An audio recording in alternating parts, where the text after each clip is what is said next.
श्री शिवाय नमस्तुभ्यम। 2-3 साल से कई वक्ता शिव कथा में बता रहे हैं, क्या ये महामंत्र है या इसका तात्पर्य क्या है? आप विश्वास से शास्त्रीय मार्गदर्शन दीजिए।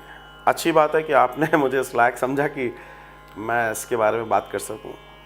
तो बहुत ईमानदारी की बात है कि श्री शिवाय नमस्तुभ्यम नाम का कहीं भी कोई मंत्र नहीं है। अगर आप शिव पुराण में जाएंगे, जो लिखा गया है वो दरअसल मंत्र के रूप में नहीं लिखा है। शिवाय नमस्तुभ्यम का दर्शन आता है तो वह मैं नमस्कार करता, इसका जो मीनिंग है असल में वो है ही नहीं है जो मंत्र होता है। मंत्र में और हर संस्कृत शब्द मंत्र नहीं होता, पहले तो ये समझ लें। अब बात यह आती है कि जब बड़े मंचों से कथाकारों के द्वारा कोई चीज निकलती है तो देखिए, हम जनता भोली भाली है, उनको लगता है इन्होंने कहा ये सही है और होता भी यही है। लेकिन कई बार कुछ लोग सिर्फ अपनी पब्लिसिटी के लिए और अपने आप को स्पेशल बनाने के लिए बहुत सारे कार्य करते हैं, और इसके पीछे आजकल मीडिया एजेंसीज बहुत काम कर रही हैं। वो आपको खुद आके राय देती हैं कि do something different to be a different. हमारे साथ भी ऐसा कई बार हुआ, लेकिन हमने कभी इन चीज़ों का पालन नहीं किया। तो मैं आप सबको एक बात कहना चाहता हूं कि आज तक के रिकॉर्ड में आदि अनादि काल से हम सब भगवान शिव को ओम नमः शिवाय या शिवाय नमः करके पूज रहे हैं। तो अभी 2-3 साल से आप सुन रहे हैं, तो क्या 2-3 साल के अंदर प्राचीन भारत के ऋषि मुनियों को फेल करने वाले कोई महान लोग आ गए, जो प्राचीन भारत के मुनियों के दर्शन को जिन्होंने फेल कर दिया? भगवान शिव पार्वती से ओम नमः शिवाय की बात कर रहे हैं, शिवाय नमः की बात कर रहे हैं, तो क्या भगवान शिव भी छोटे हो गए उनके आगे? तो तात्पर्य की बात है कि यहां पर श्री शिवाय नमस्तुभ्यम जैसा कोई दर्शन नहीं है। ओम शिवाय करके चर्चा आती है, और अगर आप मंत्र की बात करेंगे तो ये मंत्र नहीं होता। अगर इसका संधि विच्छेद आदि इत्यादि करेंगे तो ये मंत्र नहीं है। अब बात यह आती है कि अब जुबान पर ला दिया गया है तो लोग बोल रहे हैं। अब लोग बोल रहे हैं तो हम क्या करें और कोई क्या करे? हम क्या करें और कोई क्या करे? तो आपने शास्त्रीय मार्गदर्शन की बात की, तो भैया शास्त्र में कहीं भी इस तरह के किसी मंत्र की चर्चा नहीं है, और यह मंत्र बनता भी नहीं है। यह मंत्र बनता भी नहीं है अगर हम संस्कृत के हिसाब से बात करें, व्याकरण के हिसाब से बात करें तो। लेकिन बात यह आती है कि किसने कहा और किसने सुना। भारत आस्थाओं का देश है, और मुझे ऐसा लगता है कि भारत की जनता से भोली जनता शायद पूरी दुनिया में नहीं है। बहुत सारी चीजों को लेकर मैं आहत हूं, और बहुत सारी चीजों को लेकर मैं दुखी भी हूं कि आज मेरा राष्ट्र और राष्ट्र के लोग जा कहाँ रहे हैं। ज्यादातर लोग सोचते हैं कि ये पंडित जी हैं, ये बाबा जी हैं, ये साधु जी हैं, ये सन्यासी जी हैं, ये कथावाचक हैं, तो ये हमारा कल्याण कर देंगे, ये कोई चमत्कार कर देंगे। अब सच कहूं भैया, ये ठीक नहीं है।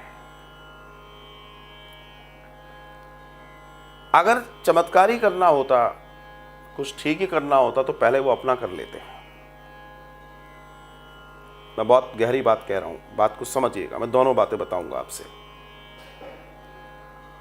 और इस तरह की बात जब किसी व्यक्ति के अंदर आस्था की बैठ जाती है कि नहीं, उनके द्वारा, चमत्कार के द्वारा, किसी के द्वारा मेरा कल्याण हो जाएगा, तो ये समाज को अकर्मण्यता की ओर ले जाती है, कर्महीन बना देती है, डिपेंड कर देती है, और ये डिपेंडेंसी एक दिन गुलामी लेकर आती है। समाज में हर व्यक्ति को चाहिए कि अपने धर्म, अपने शास्त्रों का वास्तविक अध्ययन करके ये जाने कि सबके अंदर ब्रह्म है। ऐसा कोई नहीं है जिसके अंदर नहीं है। गुरु का कार्य है, संत का कार्य है, किसी भी धार्मिक प्रवर्तक का कार्य है कि तुम्हारे अंदर जो ईश्वर बैठा है तुम उसे जानो, अपनी शक्तियों को पहचानो और अपने आप को जागृत करो। मामला ये है, आप समझिएगा, कोई किसी को जागृत नहीं कर सकता। मेरे पास भी अगर कोई आया, जब तक वो स्वयं में जागृत होने की ताकत नहीं रखता, मनोबल नहीं रखता, मैं उसका कुछ नहीं कर सकता, मैं उसके लिए कुछ नहीं कर सकता। दुनिया का कोई महान संत से संत, बड़े से बड़ा आजा नहीं कर सकता जब तक उसके अंदर वो एबिलिटी, वो ग्राही नहीं होगा, वो उसके एक्सेप्टेंसेस उतनी हैवी और इतनी पावरफुल नहीं होंगी कि वो उस चीज को एक्सेप्ट कर पाए कि हाँ okay I will do it. तो मामला ये है कि आज मैं देख रहा हूं जिस तरीके से बहुत सारे लोग, क्षमा करते हुए कह रहा हूं, लेकिन जिस तरीके से हम अंधविश्वास में जा रहे हैं, आडंबरों में जा रहे हैं, यह सनातन संस्कृति नहीं है। सनातन का मतलब है जागना। सनातन का वास्तविक मतलब है जागना। सनातन का वास्तविक मतलब है अंधकार से प्रकाश की ओर जाना, ना कि इन अंधविश्वासों में प्रवेश कर जाना कि कोई मेरा कल्याण कर देगा। जब तक तुम मेहनत नहीं करोगे, तुम्हारा कोई कल्याण नहीं कर सकता, कोई नहीं कर सकता। भगवान श्री कृष्ण ने इसलिए इस कलयुग के आरंभ के पहले गीता कही है कि तुम अपने कर्म को जानो, लेकिन तो भगवान श्री कृष्ण की गीता को नहीं मान रहे, लेकिन उन लोगों को मान रहे हो जो भगवान श्री कृष्ण के नाम पर तुमसे झूठी बातें करके तुम्हारा हनन कर रहे हैं। श्री कृष्ण ऐसा नहीं कहते, श्री कृष्ण कर्म की बात करते हैं। आज लोग दरबार लग रहे हैं, ना जाने क्या क्या हो रहा है। ऐसा कर लो तो ऐसा हो जाएगा, 2 बेलपत्री कर दो तो ये हो जाएगा, एक ऐसा कर दो तो ये हो जाएगा, दीपक यहां लगा दो तो ऐसा हो जाएगा, फलानी रात को साधना करो तो। क्या है ये सब? क्या ये सब करने के लिए सब बने? नहीं। सबसे अच्छा साधन, अपने आप को अच्छा रखो, अपने मन को अच्छा रखो। जहां ईश्वर में तुम्हारा मन लगता है वहां अपनी आस्था रखो। और सबसे बड़ी बात है, अपने आप को पवित्र करो, अपने मन को पवित्र करो, अपनी इंद्रियों को पवित्र करो, अपने खान पान को पवित्र करो, अपने आसपास के वातावरण को पवित्र करो, अपने आचरण को पवित्र करो। अरे भैया, अगर ये सब हो गया तो तुम्हें भगवान को खोजने की जरूरत नहीं है, भगवान स्वयं तुम्हारे पास आएगा। निर्मल मन जन सो मोहि पावा, भगवान नहीं तो कहा है जो निर्मल मन है।